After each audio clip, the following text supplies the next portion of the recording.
제가 원래 라이브 전에 항상 긴장을 좀 했는데 오늘 왜 이렇게 편한가? 이렇게 긴장이 하나도 안 되는가? 맨날 이상한 막 가양 얘기하고. 근데 오늘은 제가 제일 잘하는 거 하는 얘기 생각해보니까 왜 이걸 처음 하지라는 생각도 했어요. 그러네요. 그리고 처음이잖아요. 제가 맨날 하는 일, 제가 제일 잘하는 일 그런 거에 대해서 얘기를 하니까 좀 마음 편하게 얘기를 할 수 있을 것 같아요. 클래스 내용을 좀 함축시켜서 내용을 간략하게 해드리고 제가 어떤 관점에서 클래스를 준비했는지 그런 거 같이 한번 들어봐 주시면 좋을 것 같고요. 이런 내용들이 제 아이덴티티를 담은 로스팅일 거니까요. 일단은 그 방향성을 한번 짚고 나가면 좋을 것 같아요. 이 강의에 대한 방향성을 얘기할 것 같은데 저는 로스팅을 얘기를 할 때 그 어떠한 조리를 한다, 요리를 한다로 비유를 좀 많이 하는 편이에요. 그러니까 보통 조리를 한다고 하면 저희가 그러잖아요. 라면을 조리한다고 하죠. 라면을 요리한다고 안 하잖아요. 맞아요. 조리한다는 것은 라면을 끓일 때 뜨거운 물에다가 몇 분의 면을 넣고 몇 분 있다가 스프를 넣고 몇 분에 건져낸다. 이러한 단순한 형태의 접근이 좀 조리라고 생각해요. 하지만 그리고 로스팅도 많은 분들이 되게 반복적인 형태로 조리 형태로 로스팅을 많이 하고 있다고 생각을 해요. 저는 로스팅을 요리에 가깝게 표현해야 된다고 생각을 하고 있어요. 자, 요리라고 하면은 셰프가 어떤 요리를 한다고 생각했을 때 셰프는 그 요리를 하는 데 있어 재료에 대한 본인에 대한 생각들 그리고 그 재료 셰프의 그런 개성들 그리고 요리를 할 때 테크닉들 이런 것들이 하나 다 모여서 하나의 요리라고 표현을 하잖아요. 저는 로스팅도 이러한 요리의 접근을 해야 좀 더 많은 가치를 담아낼 수 있다고 생각해요. 그래서 우리가 이런 일들을 하게 되려면 로스팅 과정 중에 일어나는 다양한 변화들을 인지하고 있어야 돼요. 화학적인 변화, 물리적인 변화를 인지하고 그것을 섬세한 감각을 통해서 구현할 수 있어야 된다고 생각해요. 이 섬세한 감각이라는 게 조금 두리뭉실하긴 하지만 로스팅을 많이 하신 분들은 알 수 있을 거예요. 이 감각이라는 것은 전체를 포괄적으로 인지하고 있는 상태에서 콩을 표현하는 이런 감각인데 이러한 감각을 우리는 향상시켜야 되고 이러한 데이터들을 쌓아야 될 거예요.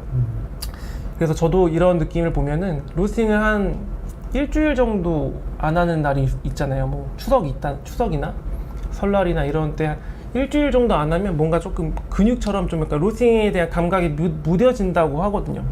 그런 것처럼 좀 날카로운 감각을 항상 유지하려고 노력을 하는 편입니다. 근데 그 얘기는 저 박상호 대표한테도 똑같이 들었어요. 그렇죠. 게이샤갱. 네. 요즘에 좀 강등돼서 이제 티피카갱이라고 하는데. 티피카갱이에요? 티피카갱도 동일한 얘기를 했거든요. 네. 자기가 왜 계속 지금까지 로스팅을 하냐. 네. 그러니까 자기가 외노자라고 이제 스스로를 불러가면서 로스팅을 계속 하냐라고 얘기했는데 안 하면 감각이 떨어지니까 그 감각을 지키려고 계속 한다고 하더라고요. 맞아요. 뭔가 더 알아낼 수 있는 거를 인지를 못하는 느낌이 들어요. 그러니까 뭔가 운동 안 했다가 안 하면 못하는 것 같은 느낌. 그래서 이러한 감각을 여러분들이 이제 인지를 하셔야 됩니다. 근데 티피카갱 좀 슬프네요. 그래도 티피카 좋은 나중에 뭐 품질이니까요. 카티모르갱 이렇게 되는 거 아니에요? 모두 로부스타가 될 수 있죠. 로부스타갱. 네. 근데 뭐 그 정도 되면은 업계를 떠나지 않았을까 싶어서 지금은 그래도 근데 올라갈 여지는 있어서 네네. 아직까지는. 그럼 티피카 다음이 뭔가요? 파카마라인가요? 아니면 아니요, 파카마라보다는 약간 카티모르? 카티모르? 네, 그 정도 그 되지 정도? 않을까. 네, 카티모르 정도 되면은 괜찮죠. 열심히 하셔야겠네. 네. 시드라까지 얼른 올라가시게. 네, 열심히 해야 됩니다. 네네. 네. 이게 그러니까 그래서 이게 안주하면 안 되는 것 같아요. 맞아요. 그래서 항상 로스팅을 제가 직원 로스 두 분도 계시지만 항상 제가 로스팅 매일 하고 그런 감각들을 항상 인지하고 있습니다. 그래서 제가 이 전체적인 내용이 어떤 의도를 담고 그 고민을 표현하는 로스팅에 대한 얘기를 하게 돼요. 그래서 왜 이러한 것들이 필요한 이유에 대해서 한번 얘기를 나누면 좋을 것 같은데요. 이것도 비슷한 얘기입니다. 기술과 종합적인 기능에 대한 얘기인데 저희가 요리를 잘한다 할 때 만약에 아사님이 오이를 눈 감고 이렇게 막 엄청 잘 썬다고 가정을 해봤을 때 칼질을 잘한다고 하는 사람을 로스팅을 잘한다고 하진 않잖아요. 그쵸. 그러니까 요리를 잘한다고 하진 않잖아요. 뭔가 저희가 요리를 잘한다는 것은 칼질을 잘하는 것이 아니고 전체적인 종합적인 것들을 잘해서 인지하고 있을 때 우리는 그 사람이 요리를 잘한다고 표현을 하거든요. 그래서 어쨌든 로스팅도 단순적인 반복적인 형태에서 접근이 되면 안 되고 되게 종합적이고 감각적인 형태로 접근이 돼야 될 거예요. 그렇게 된 이유에 대해서 한번 얘기를 해보면 좋을 것 같아요. 일단은 로스팅이라는 것이 누군가의 로스팅이 대입이 되기 어려운 이유, 약간 이거에 대해서는 조금 다르게 생각하시는 분들도 있을 것 같은데, 누군가의 프로파일, 만약에 안사님의 프로파일을 제가 받아서 하기 어렵다는 제 생각은, 같은 로스터기여도 로스터기를 1년 쓴 게 있고 반년 쓴 게 있고, 로스터기 만들 때 어떤 온도계를 꼈는지도 다르고요. 같은 로스터기를 쓰더라도 프로파일 공유가 어려워요. 로스터기를 또 만드는 회사에 계셨다 보니까 더잘 그럼요. 아시겠네요. 제가 로스팅기를 정말 많이 만들었거든요. 많이 그러니까요. 만들어봤거든요. 네. 그 스트롱홀드 X 나오기 전 버전은 거의 제 손을 탔거든요. 그 스트롱홀드는 그래가지고 이제 그러한 소프트웨어가 들어가서 재현이 되는 거지만, 예를 들어서 제가 쓰는 기센이 어느 기센, 다른 기센은 1차 크랙이 180도에 온대요. 근데 저는 190도에 와요. 그리고 다른 기기는 170도에 온대요. 근데 같은 기기에도 다르고, 그 온도계 그리고 로스터기에 썼었던 패턴들이나 상태에 따라서도 로스터기가 달라요. 심지어 같은 로스터기, 같은 회사 것도 그런데 다른 로스터기가 대입이 되기는 좀 더 어렵겠죠. 그리고 뭐 가스를 LPG를 쓰냐 LNG를 쓰냐, 이거조차도 너무 다른 얘기가 될 것 같아요. 그리고 배기 상태, 배기가 어떻게 간접 배기를 쓰냐 직접 배기를 쓰냐, 아니면은 뭐 온도계 위치가 언젠 여기 있었냐 이렇게 있었냐, 이런 거에 따라서도 전혀 다른 로스팅 프로파일이 나타나게 됩니다. 그렇기 때문에 본인이 그 프로파일에 대한 기준점, 내가 의도가 담기고 표현된 로스팅 프로파일이 아니라면은 굉장히 그것을 동일하게 만들어내기가 어려워요. 그렇기 때문에 이게 어느 프로파일, 그리고 만약에 제가 안사님이 로스팅하는 공장에 가서 컨설팅을 받으렸어요. 이랬다고 한들 큰 의미가 없다는 게, 재료가 바뀌고 재료의 온도가 바뀌고 환경이 바뀌게 되면 또 바뀌게 돼요. 그렇기 때문에 본인이 이거에 대한 내 의도와 내 결과물을 계속 대입해서 맞춰보지 않는 이상 이 변화를 확인하기가 쉽지 않아요. 그렇기 때문에 환경에 따라서 너무 큰 차이를 보이는 것이 로스팅이 어려운 좀 가장 큰 이유가 될 겁니다.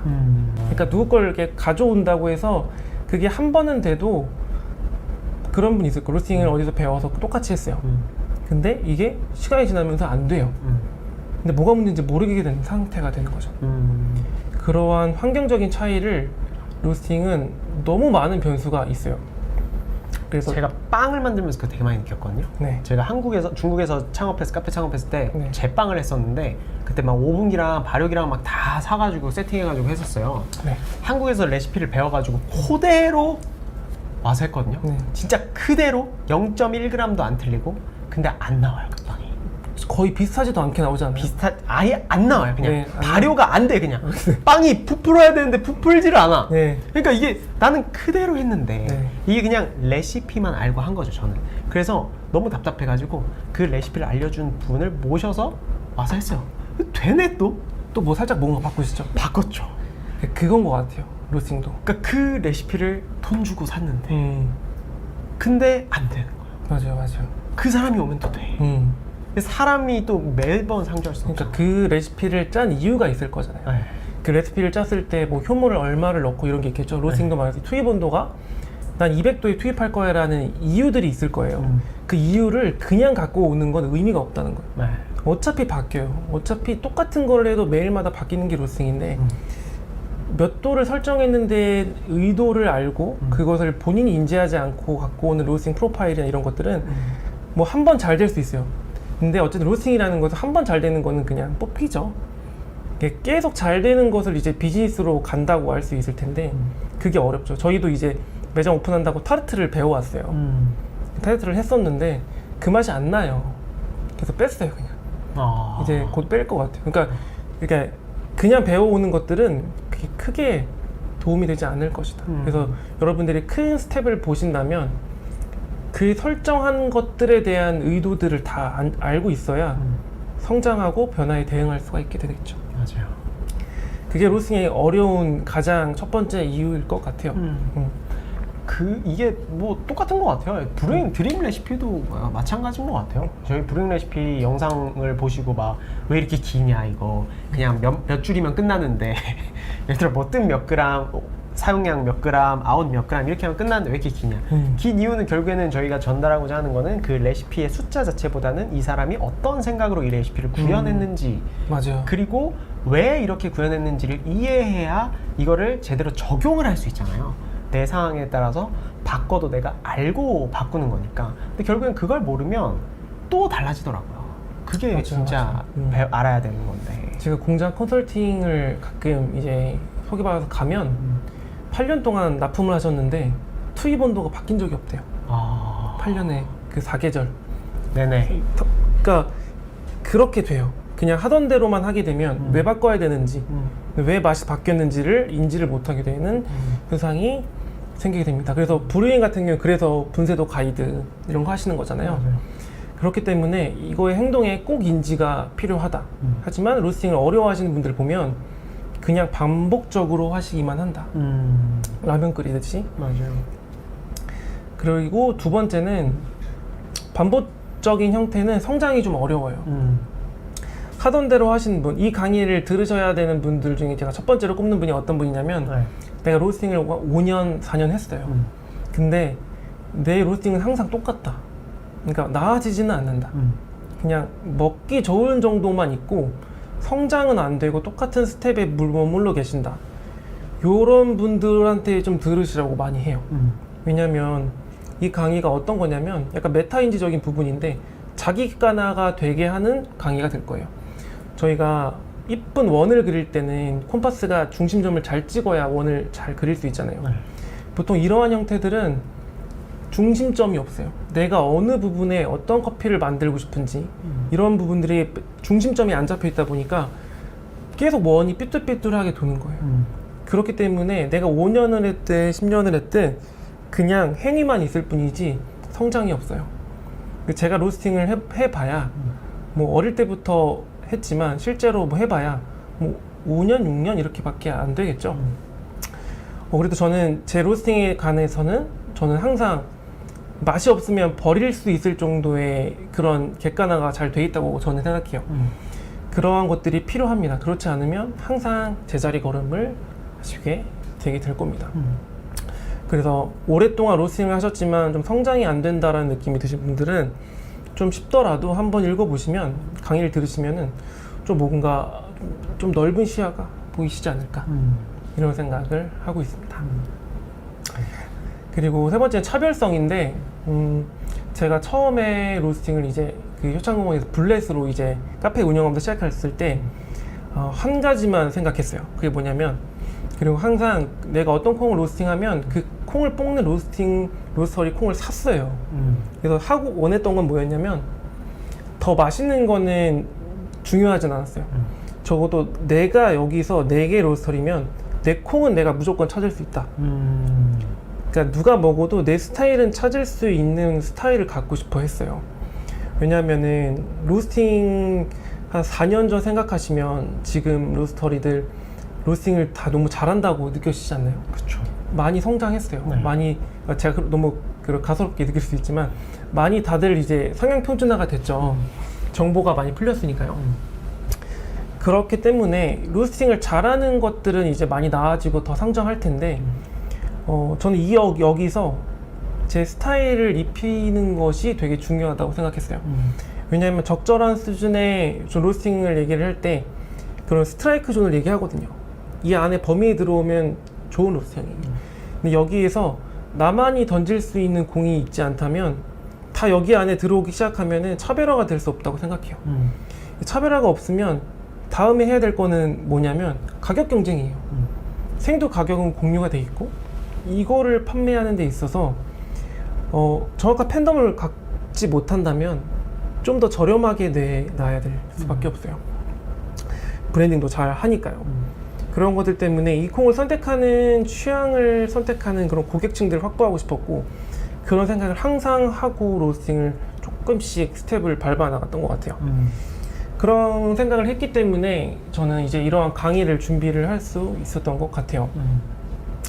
그래서 이 강의 내용이 이런 형태의 그 궁금증을 갖고 계신 분들이 도움이 되실 거라고 생각을 하고 있습니다. 네. 그래서 이러한 것들을 어떻게 강의로 표현할 건지에 대한 내용을 얘기를 해볼게요. 그래서 로스팅 강의를 저는 빌드업이라고 얘기를 했어요. 빌드업이 이렇게 쌓아 올리다 이런 거잖아요. 네. 그래서 저는 로스팅을 또 얘기를 할 때 그 좋은 건물을 짓는 거에 비유를 많이 해서 전달하거든요. 좋은 건물을 지을 때 제일 중요하고 첫 번째 필요한 건 설계도죠. 자, 설계도 없이 건물을 짓고 한다면 뭐 벽부터 올리고 바닥 공사를 하고 전기 공사를 하고 하면 건물을 지을 수가 없어요.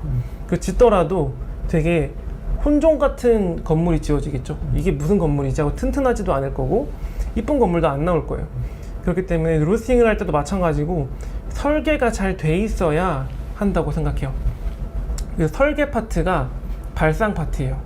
내가 어떤 것을 생각하고 그것을 구현할 수 있을까에 대한 고민을 담는 파트예요.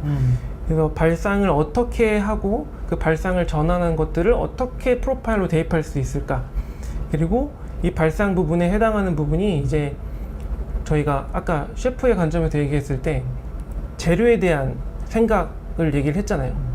근데 저희가 어떻게 로스팅 하는 입장에서 생두에 대한 어떻게 분석을 해서 막 크로마토그래피 돌려가지고 막 성분 분석해서 할 게 아니잖아요. 이 재료를 어떻게 표현해서 성장에 도움이 될 수 있을까의 파트를 발상에 넣습니다. 아이덴티티는 어떤 발상을 가지고 하셨어요? 저는 커피마다 다르죠. 커피를 샘플링을 하고 이 커피가 가진 장점들을 한번 고민해봐요. 먹어보고 예를 들어서 이 커피가 기본적으로 되게 질감이 라이트한데도 마우스필이 꽉 찬 커피가 있어요. 이 커피를 어떻게 틀어볼까 고민하는 거예요. 기본적으로 마우스필이 좋으니까 되게 산미가 높은 형태에서 티라이크하게 표현해볼까 해서 약간 로스팅을 되게 라이트하게 가보는 이러한 생각이 발상인 거예요. 예를 들어서 뭐 인도네시아 만델링인데 되게 바디감이 좋은데 산미도 좋아요. 요거는 좀 이제 미디엄에 붙은 라이트로 해서 밸런스를 좋게 해서 질감도 좋고 산미도 좋게 표현해보자. 이러한 발상이 기본적으로 모든 커피에 전 다 들어가요. 그렇기 때문에 이런 발상 부분이 설계에 대한 파트일 거예요. 그래서 이게 좀 어려우시긴 할 거예요. 그러네요. 이런 생각을 어느 정도 데이터가 있어야 또 저 발상이 기본적으로 이렇게 좀 고차원적일 수 있겠네요. 맞아요. 아니면은 굉장히 단순하게 생각할 수밖에 없잖아요.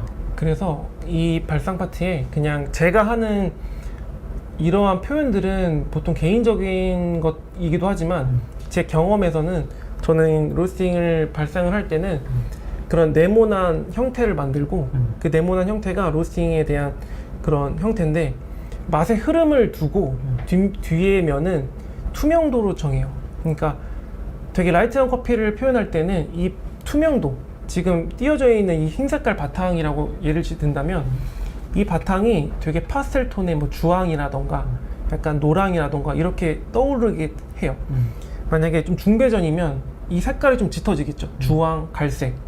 그럼 이 배경에다가 산미랑 향미랑 단맛과 애프터를 어떤 흐름대로 그려요. 그렇게 해서 표현을 하는데 여러분들도 이런 것들을 한번 할 수 있게 그런 제가 이제 그런 미션들을 넣어놔요. 이거는 저만의 방식이니까 사람마다 느끼는 게 다르거든요. 이것을 글도 좋고요.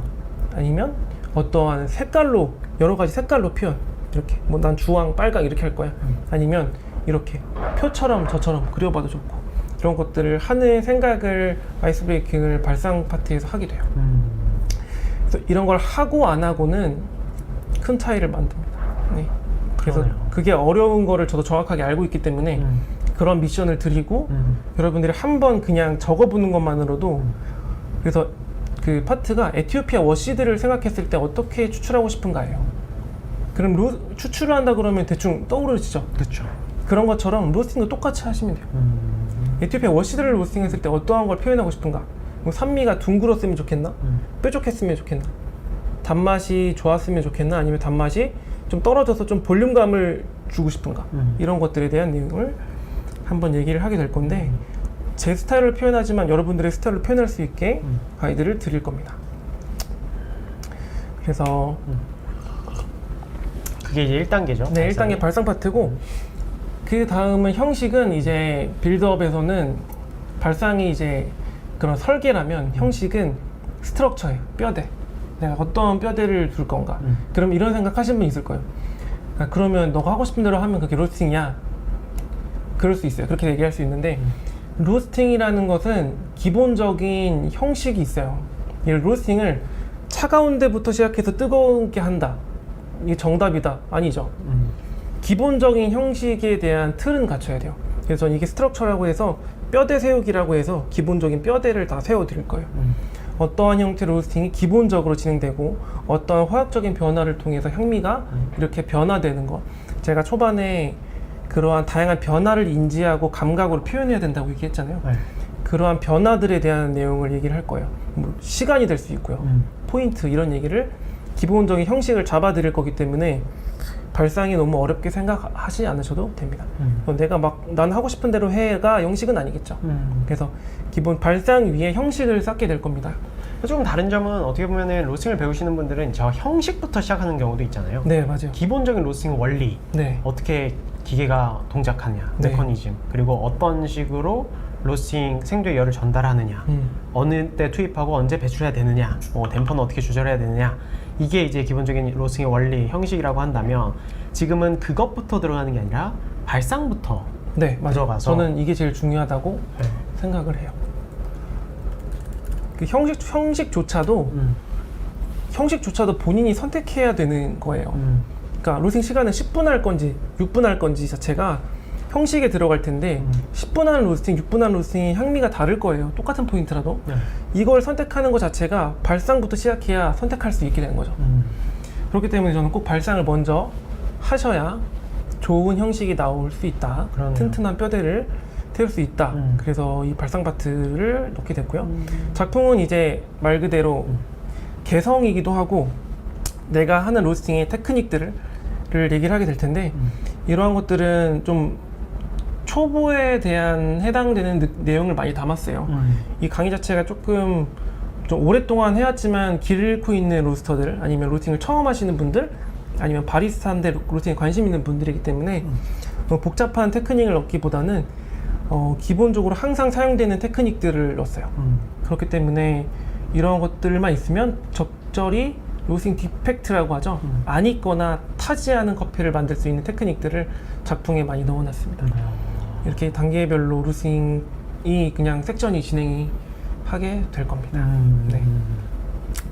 그래서 이렇게 빌드업이 될 거고 일단은 발상 파트에서 제가 이제 강의 내용을 정하셨을 때 왜 그렇게 하신지 알게 스트렝스 레벨이라는 새로운 제가 혼자 지어낸 이제 논리가 나와요. 네.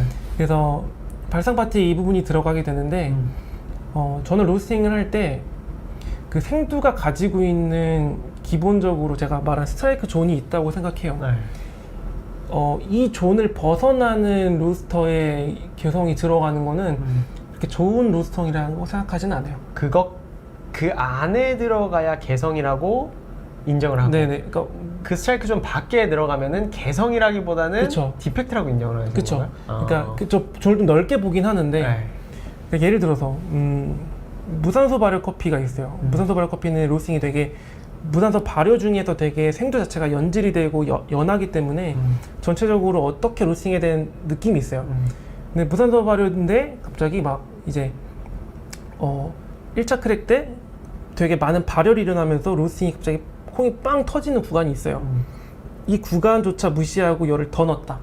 그러면 콩이 엄청나게 열을 확 익어가지고 향미 자체도 다 건열량으로 바뀌게 되거든요. 그러니까 이런 것들조차도 이제 개성으로 보진 않아요. 이제 그러니까 재료의 특징이 없어졌으니까요. 그러니까 어쨌든 재료의 특징을 표현하는 게 로스터예요. 그거에 대한 내용이 될 텐데요. 뭐 제가 이런 주제는 처음 만든 거라 좀 낯설 수도 있는데 스트렝스 레벨이라는 그런 논의를 갖고 왔는데 이게 강도에 대한 레벨인 겁니다. 그래서 되게 쉬워요. 1번은 1 아주 적은 열량이 필요한 커피예요. 2번 좀 다소 적은 열량이 필요한 커피예요. 3 좀 충분한 열량을 제공해야 하는 커피예요. 4번은 정말 많은 열량을 떼어 넣어야 되는 커피예요. 저 판테리온이 아까 그건가요? 아까 맞습니다. 네. 조그마한 것들. 자, 이제 그럼 대충 이해가 되실 텐데 네. 생두가 가진 특징, 자 재료에 대한 특징을 이해해야 된다고 했잖아요. 아주 적은 열량을 가져야 되는 커피들은 기본적으로 이 열을 엄청나게 배출하는 거예요. 제가 로스팅이라는 건 화력 분배의 예술이라고 했잖아요. 이 화력 분배를 해야 되는데 기본적으로 열을 뿜어내요. 그럼 화력 분배가 어떻게 해야 될까? 적은 열량으로 디벨롭이 돼야 되겠죠. 네. 이러한 커피의 특징들이 있어요. 뭐냐면 무산소 발효 커피, 그 다음에 긴 시간 발효한 커피들, 이런 특징들의 내추럴 커피가 같은 것도 이렇게 들어갈까요? 내추럴 커피는 그래서 2번이에요. 아, 기본적인 내추럴 커피들은 2번 정도의 열량으로 진행이 돼요. 하지만 정말 초산 발효된 것들 있죠. 포토시라는 커피 아마 드셔보신 분들 많을 거예요. 네. 뭐 이러한 커피들, 되게 발효가 많이 된 커피들은 로스팅을 거의 중후반부에 불을 꺼버려도 로스팅이 될 정도로 엄청나게 열이 막 뿜어요. 막. 이런 커피들은 적은 열량으로 로스팅이 진행이 돼야 되는 거예요. 그리고 2번 같은 경우 기본적인 이제 내추럴 커피들에 해당돼요. 근데 모두 다 이렇게 들어오는 게 아니겠죠. 이러한 기준을 가지고 발상에 대한 기본적인 프로파일 틀을 잡는 거예요. 그래서 한번 그러니까 기본적인 데이터들이 있겠죠. 뭐 어떠한 생두들 한번 얘기를 해보시겠어요, 저한테? 최근에 봤던 생두들. 에티오피아 문타샤? 워시드인가요? 내추럴. 아, 워시드. 워시드? 네. 워시드 같은 경우면 보통 에티오피아 워시드는 저는 스트렝스 레벨 3번에 넣어요. 적절하게 충분한 열량을 집어넣어야 되는 커피예요. 네. 이렇게 보시면 3번이면은 이게 에티오피아 우리 워시드라고 이게 월픽 때 했었던 것 같기도 한데요. 아닌가? 아닌가요? 하여튼 맞아. 있었는데 월픽은 없었어요. 그래요? 그 전에 촬영할 때 제가 맞아요. 우리 워시드가. 네. 하여튼 뭐 이제 요런 류, 이제 워시드류, 그리고 허니 정도. 허니 정도는 보통 요 두세 개에서 발효 정도에 따라 갈려요. 그리고 뭐 게이샤 워시드도 있는데 뉴크롭들, 파나마 게이샤 워시드들은 좀 많은 열량이 필요한 경우도 있고 조금 지나면은 또 3번이 들어오기도 해요. 한 번에 첫 번째 기준들은 본인들이 인지를 하고 그렇게 되면은 이 스트렝스 레벨 3번에 해당하는 화력 정도로 로스팅을 한번 해보는 거예요. 샘플링을. 그 다음에 적절하게 들어왔으면 이거의 범위에 맞춰서 내가 로스팅을 하면 되는 것이고 범위에서 좀 안 맞아요. 그러면 이제 2번 정도로 가는데 이 범위를 조절하면서 로스팅을 하게 될 거예요. 그러면 저게 스트렝스 레벨이 대표적으로 지금 나눠 놓으신 거잖아요. 그냥 제가 1, 2, 3, 4. 이걸 준비했을 때 봤었던 그냥 커피들, 제가 다 판매했던 커피들이에요. 그래서 제가 어떤 생두를 얘기를 하셔도 범위에 들 수 있어요. 그리고 보통 범위는 80%, 85%는 다 들어와요. 거기에서 이제 그걸 정해놓고 디테일한 프로파일을 잡는 거예요. 그래요? 그러면 저 기준은 어떻게 정해요? 밀도로 정하나요? 이게 밀도로 정하면 좋고, 저도 이제 시나빈 프로 같은 밀도계들이 밀도랑 이렇게 하는 게 있는데 이거는 본인이 하는 로스팅 스타일에 따라서 또 다르게 이 범위가 형성되거든요. 밀도가 높다고 항상 이렇게 되는 게 아니에요. 그렇기 때문에 그냥 그 커피를 여러분들이 1년 정도만 내가 뽑는 커피들을 이 스트렝스 레벨에 나눠 보시면 그 스타일 범위 안에 들어가는 생두들이 쫙 있게 되겠죠. 그러면은 무조건 다 들어와요. 그래서 요거는 밀도에 대한 해당되는 부분이 맞는 말이죠. 밀도가 높으면 당연히 많은 열량이 필요한 건데 밀도가 높은데 그러면 발효가 세면 그럼 또 이게 또 어려워지거든요. 그래서 그러한 커피들 특징들을 모아두는 거예요. 내가 콩이 적은 형태는 좀 충분한 열량을 줘야 돼. 근데 거기에 내추럴 커피예요. 그럼 2번, 3번에서 테스트를 해보는 거예요. 그럼 저 스트렝스 레벨마다 각각의 프로파일을 놓고 있는 건가요? 준비해놓고? 이게 그냥 뒤에 또 설명을 해드릴 건데 프로파일 형태는 비슷한데 화력 분배의 위치가 달라요. 그래서 그거를 또 설명을 해드릴 겁니다. 넣어볼까요? 그래서 저 그래프 나오면 또 이제 당황하실 텐데 당황하지 마시고 자, 이거는 제가 실제로 이제 판매했었던 프로파일이에요. 실제로 이제 여기를 보시게 되면은 같은 온도에 거의 투입해요. 그러니까 지금 보시게 되면 이 뒤에 좀 진한 거 있죠. 진한 거는 온두라스 라 버지니아스 게이샤 스트렝스 레벨 2번에 해당하는 거예요. 스트렝스 레벨 2번에 좀 연한 거 있죠. 요거는 산타로사 파카마라 허니 스트렝스 레벨 3번에 해당하는 커피예요. 지금 보시게 되면은 저는 모든 로스팅을 초반에는 화력을 거의 동등하게 줍니다. 지금 보시게 되면 여기 그 화력이네요. 네, 화력인데 똑같이 오죠. 그러네요. 네, 똑같이 85% 정도에서 올 거예요. 지금 이게 화력이죠? 이 보라색. 네, 보라 색깔. 네, 보라 색깔이 화력입니다. 네. 여러분들 화력만 보시면 돼요. 일단은. 네. 지금 그러니까 온두라스 라버지니아 게이샤 SL이 네. 저게 네, 지금 스트렝스 스트렝스 레벨 2잖아요. 네, 네. 저게 조금 더 이 발효 쪽, 내추럴 쪽에 네, 가깝다는 맞아요. 거네요. 네, 네. 워시드가 적은 열량을 아니네요. 줘야 되는 커피. 그리고 허니 3번을 줘야 되는 커피. 그렇게 되면은 되게 쉽습니다. 네. 똑같은 화력을 줘요. 네. 똑같은 화력을 주기 때문에 생두의 형태가 다르고 파카마라랑 게이샤는 되게 다르게 생겼잖아요. 네. 어쨌든 초반에는 수분을 가지고 있고 초반에는 화학 변화가 일어나기 전에는 열 먹는 게 그렇게 크게 차이가 나지는 않을 거예요. 그렇기 때문에 에티오피아를 넣든 어떻게 넣든 좀 비슷한 형태로 가요. 네. 차이가 있겠지만 네. 비슷한 형태로 갑니다. 똑같은 화력을 주는 거예요. 똑같은 투입 온도에 다 똑같이 하는 거예요. 화력을 줍니다. 주는데 어느 구간부터 달라지는 시기가 오게 됩니다. 지금 이건 뭐예요? 이 그래프. 요게 네. ROR이라고 해서 ROR. 지금 이게 온도잖아요. 네. 이게 제가 이걸 안 말씀 안 드렸구나. 이 초록 색깔이 네. 생두 온도예요. 빈온도. 네. 뜨거운 온도에 생두를 투입하면 네. 온도가 이렇게 떨어져요. 그래서 그 생두가 터닝 포인트가 찍히게 되죠. 네. 그 다음부터 이제 터닝 포인트 이 드럼과 생두가 네. 열 평형을 이루게 되면 이제 온도가 점점 상승하게 될 텐데 네. 조금씩 오르게 되죠. 근데 처음에는 뜨거운 드럼 안에 있고 많은 열량을 주기 때문에 제일 많은 열량을 주게 되는 부분이죠. 이해하시죠? 그때 그렇다 보니까 온도가 많이 올라가요. 보시게 되면 이게 또 온도 상승률을 그래프로 표현하는 거예요. 그래서 온도가 더 많이 오르고 있다. 예를 들어서 1분에 75도였는데 네. 2분에 115도였어요. 그럼 30도 올라간 거죠. 그럼 ROR이 1분당 30인 거예요. 그러면 저 ROR이 급격하게 상승하는 구간은 약간 터닝 그쵸. 포인트랑 항상 맞물려 그렇죠. 있겠네요. 이렇게 되는 거죠. 네. 그래서 이렇게 되지만 어느 구간부터는 온도가 다르게 표현이 됩니다. 그러네요. 네, 다르게 지금 표현이 3분 조금 넘었을 때부터 급격하게. 이제 여기부터가 네. 이제 커피가 좀 노릇노릇해지고 마일라드 반응이라고 하는 시기가 오게 되는데 전 이 구간부터는 화력 분배가 이루어진다고 생각을 해요. 그렇기 때문에 여기까지 보면 이제 조금씩 화력을 줄이시네요. 요게 이제 진한 게 네. 이제 스트렝스를 2번 좀 적은 열량을 줘야 되는 거잖아요. 네. 조금씩 줄이기 시작합니다. 네. 보이시죠? 네. 조금 적게 주고 적게 주고 여기선 더 적게 주고 1차 크랙이 한 7분 30초 왔는데 네. 터지기 한 1분 30초부터는 여기 화력이 25%면 거의 절반씩 주기 시작합니다.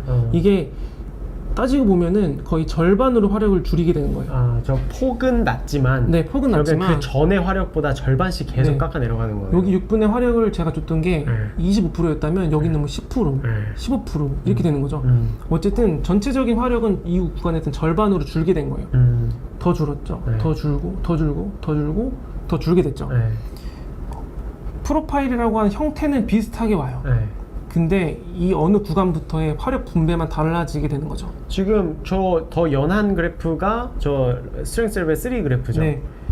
여기서 보죠. 그거는 조금 더 천천히 화력을 줄이시네요.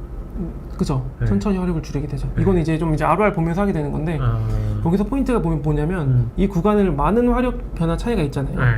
나 1차 크락이 터졌어요. 자, 저희가 진한 게 화력을 거의 끈 상태로 10%로 준 거예요. 근데 ROR이 밑에랑 보이게 되면은 엄청나게 많은 차이를 갖게 되죠. 그러네. 1차 크랙이 더 먼저 터졌지만 줄였는데. 훨씬 많이 줄였고 절반 가까운 양을 이제 마일라드 중후반 캐러멜라이징 부분에서는 거의 열량을 뺐는데 거의 뭐 몇 배 이상 화력이 더 올라요. 그러네요. 이게 이제 생두가 가진 특징이라는 거죠. 저게 지금 스트렝스 레벨 2짜리였나요? 네, 그게? 2가 이렇게 차이가 나요. 열량을 후반부에 반 이상 줄여도 1차 크랙 시간이 비슷하더라도 그 다음부터 발열 반응이 더 센 거죠. 그렇기 때문에 이 구간에서 예를 들어서 1차 크랙 구간에서 산타로사랑 똑같이 그러니까 스트렝스 레벨 3번이라고 화력을 똑같이 줬으면 어떻게 됐을까요? 이게 그거 올라갔겠죠 더. 요렇게 됐겠죠. 이렇게 산처럼 줄어들지 쏟았겠죠. 못하고. 그럼 이 커피 맛이 어떻게 됐을까요? 되게 번뜩한 맛이 나죠. 네. 약간 되게 쓴맛이. 맞아요. 그랬을 것 같아요. 저 안과 겉이 너무 차이가 많이 났을 맞아요. 것 같은데. 정확해. 역시 8년차 로스. 8년차 로스. 제가 로스팅 굉장히 일찍부터. 네. 아마 제가 시작은 대표님보다 먼저 했을 맞아요. 거예요. 그러니까 시작은 그래서 요 구간에서 화력을 줄이지 않았으면은 커피 요거는 빈 온도, 표면을 재는 온도겠죠. 안까지 열이 전달되지 않고 로스팅이 되게 팝콘처럼 빵 튀어서 되게 쓴데 산미가 높고 떫고 네. 쓴맛이 나는 커피가 될 겁니다. 그래서 우리는 이 재료의 특징을 인지하고 화력을 미리 줄여주는 형태의 스트렝스 레벨이라는 논리를 사용해서 어차피 논리 보통 4개 안에 보통 범위 안에 들어와요. 네. 이거 제가 장담해 드릴 수 있을 것 같아요. 왜냐면 제가 항상 모든 범위를 설정해서 하면은 보통 패턴 안에 들어와요. 거기 안에 디테일이 있을 뿐이죠. 그래서 이러한 내용이 이제 이 스트렝스 레벨에 대한 2번, 3번에 대한 내용일 겁니다. 그래서 어떤 생두든 다 적용시킬 수 있다. 그러네요. 네, 그래서 이러한 형태로 재료에 대한 스트라이크 존을 잡아가는 연습을 하시게 될 거예요. 그러면 이제 형식은 어떤 내용이 있냐면 제가 이제 이렇게 발상 파트에서 이렇게 커피 스타일을 생각한다고 했잖아요. 네. 전 형식에서도 좀 새로운 좀 이제 뭔가 아이디어를 갖고 왔는데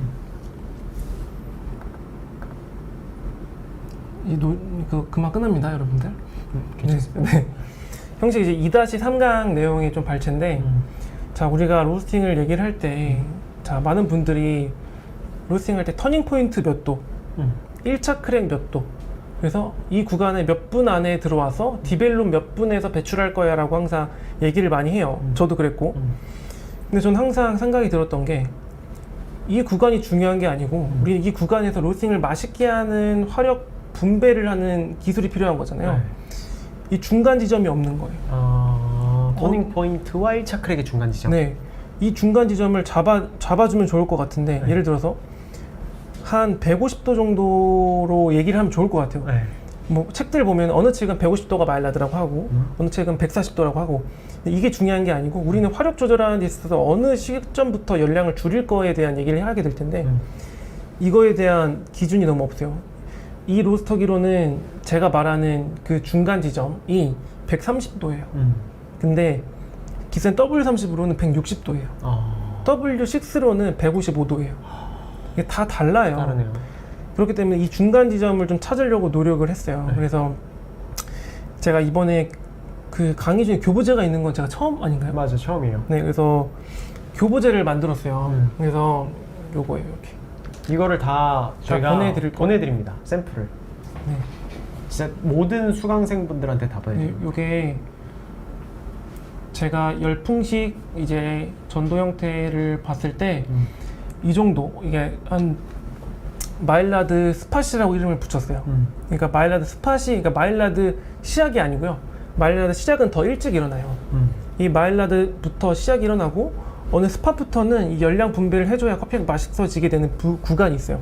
예를 들어서 이 드라잉 끝이라고 하는 이 부분. 거기부터 그 기점으로 화력을 지금 줄여주시는 네, 거예요. 저는 이렇게 줄여주고 있거든요. 네. 그래서 이 구간에 대한 샘플을 보내드리면 여러분들이 어떠한 로스터기를 사용하시더라도 이 화력을 분배해야 되는 시기가 오거든요. 근데 그거를 컬러로 판단하세요? 이게 컬러가 아니면 네. 이제 온도계로는 의미가 없고 네. 육안으로 이걸 보시면서 대략 이 정도가 그래서 이걸 교보제로 쓰시는 거구나. 네. 이 컬러 보시라고? 네, 색깔 보라고요. 이거 샘플봉 빼서 확인하시는 거예요?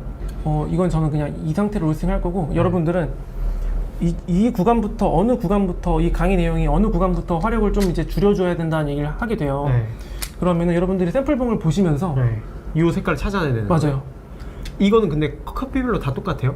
이 컬러 자체는? 왜냐면 발효도에 그 밀도에 따라서 달라질 수 있잖아요. 로스팅이라는 게 그러니까 이 구간을 찾는 건 저는 이제 이 커피에 대한 정보를 보내드려요. 네. 어떤 커피를 했는지. 네. 그러면은 보통 뭐 내추럴이든 워시드든 이 스팟까지 오는 데까지는 굉장히 비슷해요. 이 이후부터는 굉장히 많이 바뀌게 되는데 이 컬러까지 올 때까지는 저 그럼 하나만 더 여쭤봐도 돼요? 네. 이거 지금 밑에 이게 초록색이고 이게 약간 메일하드 구간처럼 표시해 주잖아요. 네네. 이거는 대표님이 이게 찍으신 거예요? 맞아요. 제가 찍은 거예요. 메일라드다? 마일라드는 더 일찍 시작해요.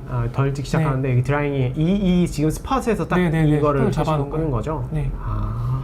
여러분들 화력을 조절해야 되는 구간이 오게 되는데 그 구간을 터닝 포인트와 1차 크랙만으로 모든 걸 판별하기에는 어려워요.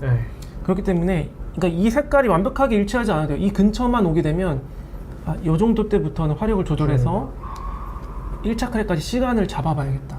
이렇게 설정을 하게 되죠.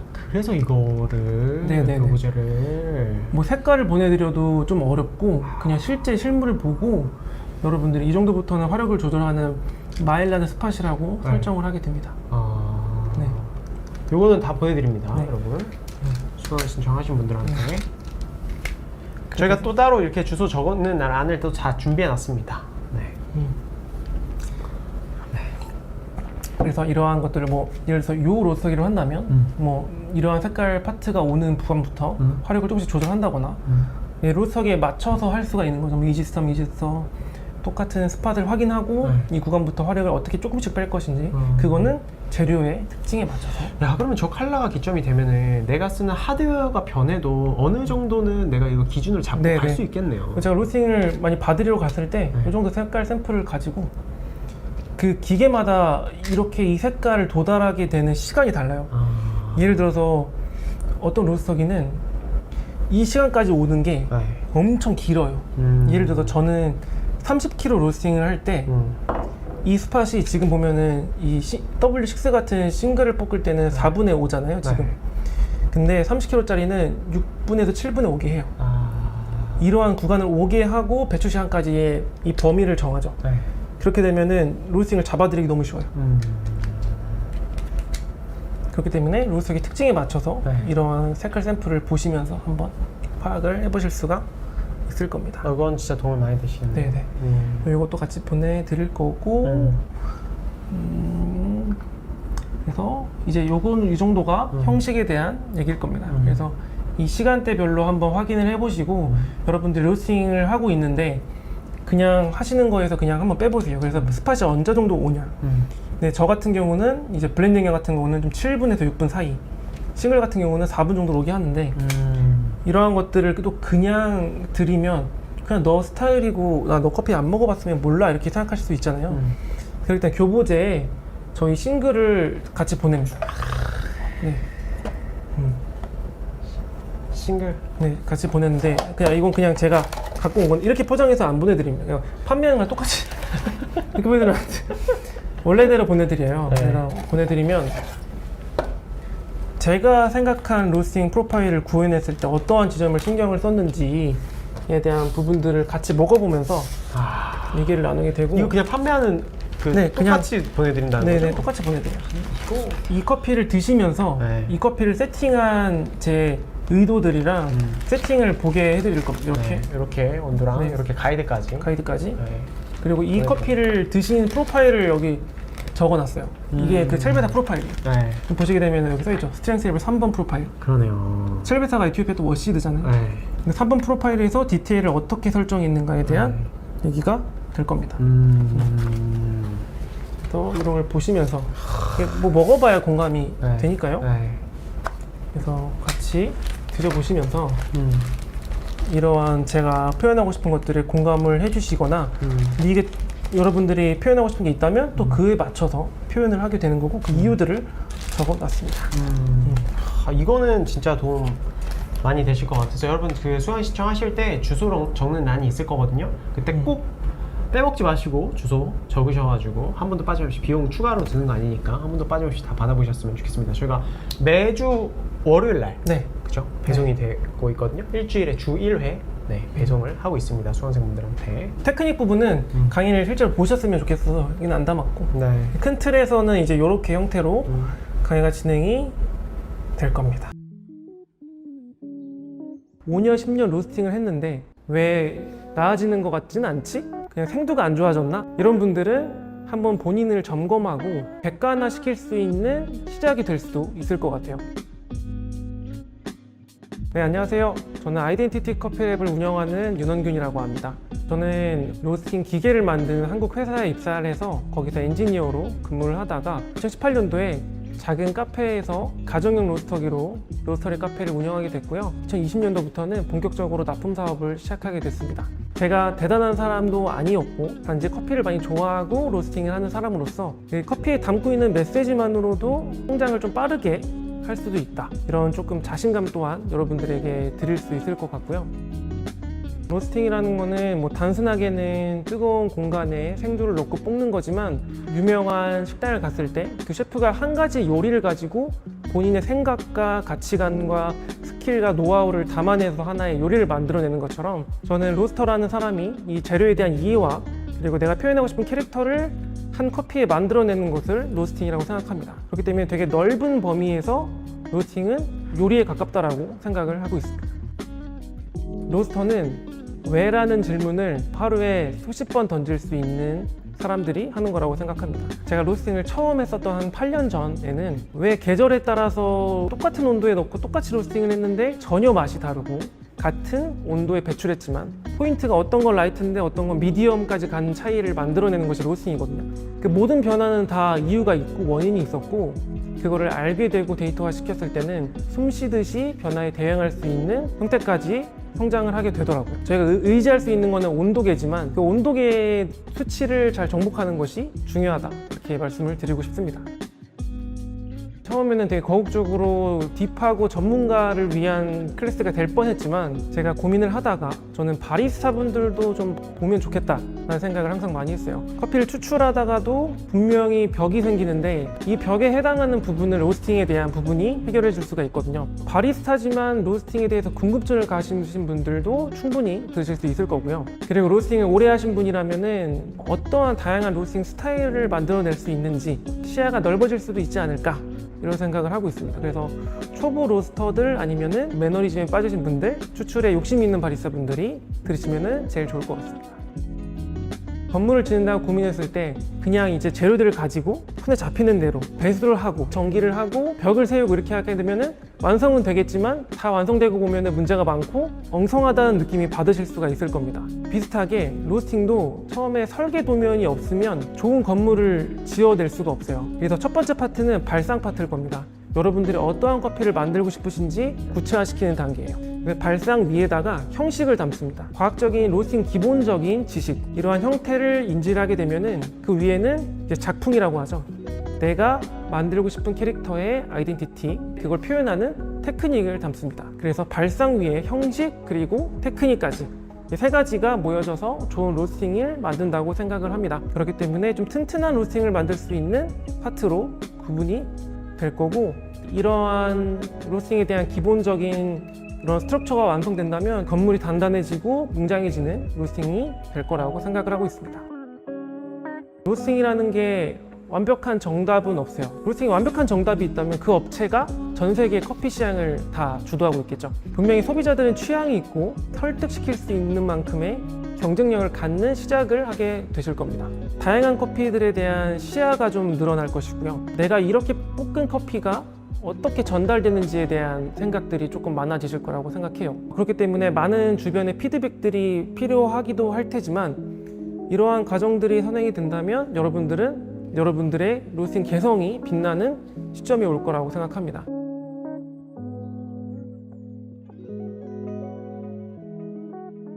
당신의 더 나은 커피 생활을 위해